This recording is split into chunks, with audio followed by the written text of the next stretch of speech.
What it do, chat? Got something different. You know what I'm saying? The Sam Silica method. So right now, we're on our way to Vasa. We got our fucking trusty ass pre-workout. What was it, the Gorilla Mind Swedish Fish one? Man, I'm telling y'all, this flavor slept on. Today, a lot of y'all been commenting, talking about my arms. I think that's something that's essential to the physique. I think arms really bring out the most aesthetics of physiques. I've been hearing a lot of talk about what's the best surgeons when it comes to the biceps and tricep. And I'm gonna put my little opinion, I'm gonna put my 2 cents into this shit. Not gonna lie. Biceps are peak. I'm sure all y'all agree right now. I know y'all commenting right now. Biceps is the most aesthetic muscle on the whole entire body. And y'all wouldn't be wrong. As y'all can see, your boy has a long bicep insertion. In the beginning, I did think, damn, this shit ass. This shit just looks like a fucking, it looks like a fucking rectangle. I'm like, this is weak. This is weak as hell.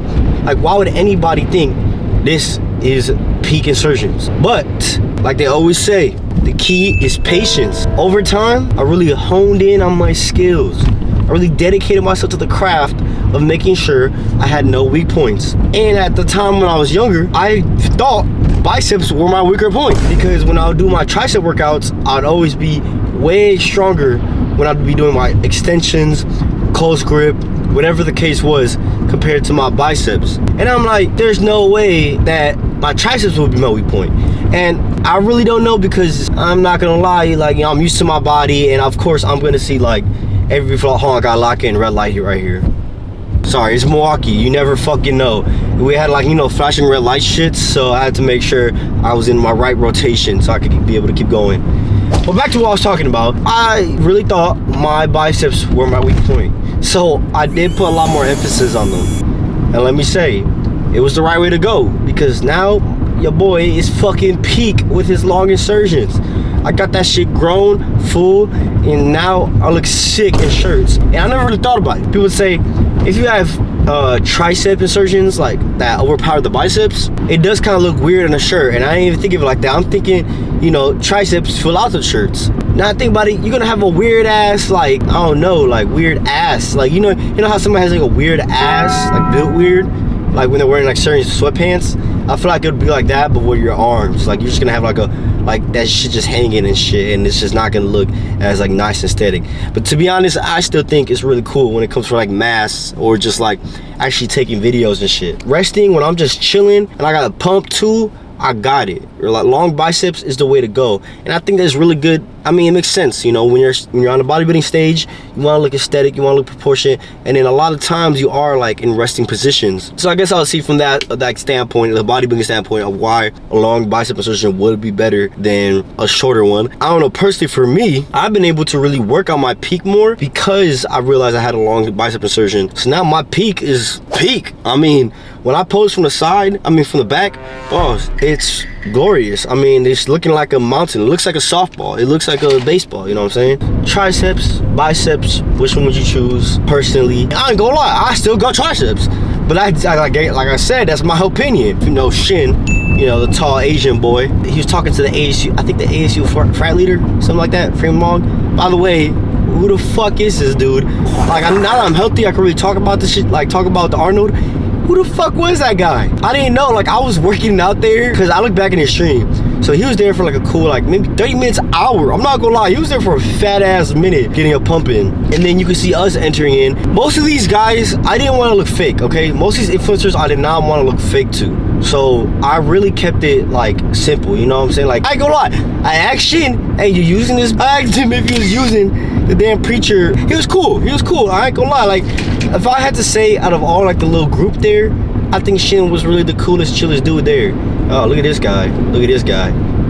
See what I'm saying, Milwaukee? What the fuck, man? Got big ass, long ass truck trying to cut me off, going fucking sideways, diagonal and shit, nigga. Like, whoa, fucking, and we got fucking tornadoes smacking the car. The wind is ridiculous out here right now. I just didn't want to look fake. I'm not subscribed to his content. I don't watch too much of his content. I just seen like he has oppressive ass lips. So I didn't really want to be like, oh, what's up, shit, got your photo, blah blah, because like I really didn't watch his shit like that. Next time I meet him, I'm definitely gonna dab him up and I'm gonna be like, I know you. I don't really know who this frat guy is, and I didn't really say nothing at all to him, or like I didn't even glance at. I'm not gonna lie, I didn't know they were there for him. Like I thought it was like a Shin and Alex Eubank collab. I didn't interrupt their stuff or anything because honestly, like I said, I really never been that type of guy. Like I don't really want to be like a clout chaser. I want to do things on my own. Like I want to work for it. I understand I don't have the following, I don't have the subscribers, and I know I don't got the community now that is sufficient for these influencers and stuff to even want to collab, or even like, I understand that takes time and patience. So that's why I've always just been kind of like in my own lane and in my own zone. Like I'm not really looking for like the next influencer to like get in their video or like collab or whatever the case is, because I know like they wouldn't gain much from me besides my look. Like I know what I have to offer and I know what I can bring in the future, but I know a lot of influencers aren't gonna really see that, especially with my following count, because they're gonna be like, you know, who is this guy? Who the fuck is this guy? And I don't want to be like that. So I really I want to work on my own shit. I want to lock in and I want to be in my own category. You know what I'm saying? Like I'm always been the type of guy, like I'm going to meet you at the top. Whether it's like a year from now, a weeks from now, 5 years from now, I'm going to meet you there. And I want to be standing on equal grounds. I'm not trying to like leech off nobody. I want to be there with you. I want to collab with you. I want both get equal exchange of valuable like information or content or whatever it is. This for me, it just like solidified like I'm 1 inch closer to my goal. It's almost there, and I just gotta keep being patient with everything and trusting God and having faith in everything I'm doing. And I always walk with faith. That's the biggest thing. If I had to give anybody advice on like if you want to do this influencing thing, like I'm gonna give you 2 words: patience and faith. And both kind of work hand in hand, because both are things that you can't see right now. You just have to know that with time, both bending from it in time, in faith and in patience, and both are in that mindset of where you're just going with the flow and you're relaxing and you're you know the saying like, let God take the wheel. That's pretty much what it is. It's you not trying to have so much control over your own life and decisions, and just flowing with the way life is, you know, not resisting it but embracing it. Other people see flaws throughout their days. You're just going throughout your day and you're accepting it. You're just accepting the bad things that happen, knowing that it's just temporary, just like the good things are gonna happen throughout the day, because it's emotion. You know what I'm saying? Like I said, you want to ride the wave. You don't want to go against the current, because I can guarantee you're not gonna survive swimming against the current. When there's big huge tidal waves coming through, you gotta surf that shit. You gotta ride the wave all the way back to the shore, or you know what I'm saying? And you gotta look sick and aesthetic while you're doing it. That's my word of advice. Have faith in not only yourself, but in your creator, that he's gonna get you through it as long as you keep putting in that work and you keep putting faith in him. And the same thing with patience. Have patience with yourself, because a lot of times people don't have patience with themselves.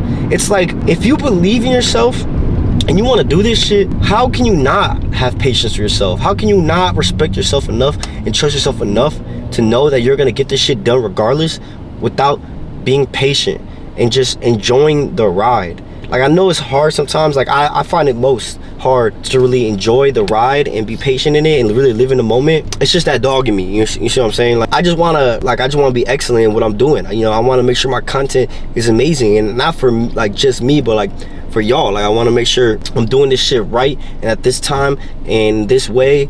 And when shit does happen, you know, I learned to master to just let it happen and work with the negative. And I've been able to really capitalize that. And I made some fire ass fucking videos when shit has gone wrong, and y'all would even know, because I lock in. I don't know what to say. Like, I don't focus on this negative shit. I just move past it, and I just try to make sure I optimize my day and my videos in any way I possibly can to help me push and launch towards my goals. You know, it's like a ball of chewed up gum. Let's say like the chewed up gum represents bad shit or things, negative things that happen to you. Now imagine this ball of gum keep building up, and at some point, I guarantee you, that ball of gum is fucking solid. That ball of gum, I guarantee you, is not gonna break. Y'all ever heard, like felt a whole ball of gum before? I know that's like some back in the days 2000 shit.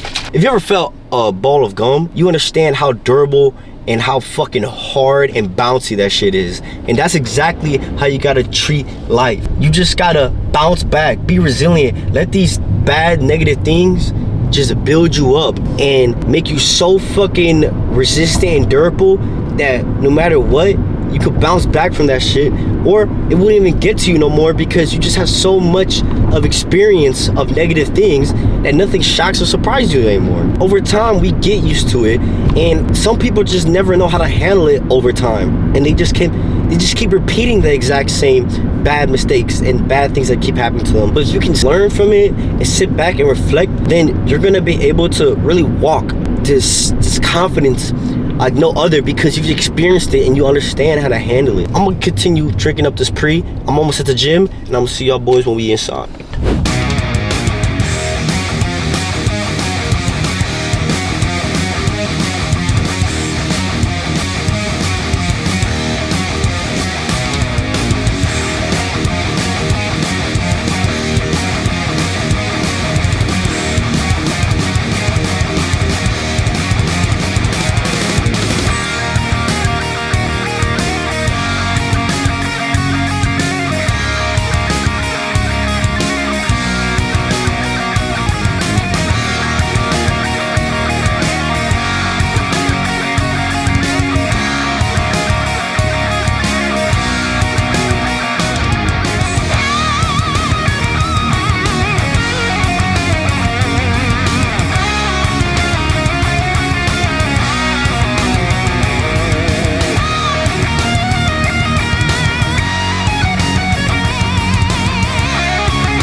I don't know if y'all remember back in the days when y'all was young or kid. Well, I'm talking to the skinny nigga specifically.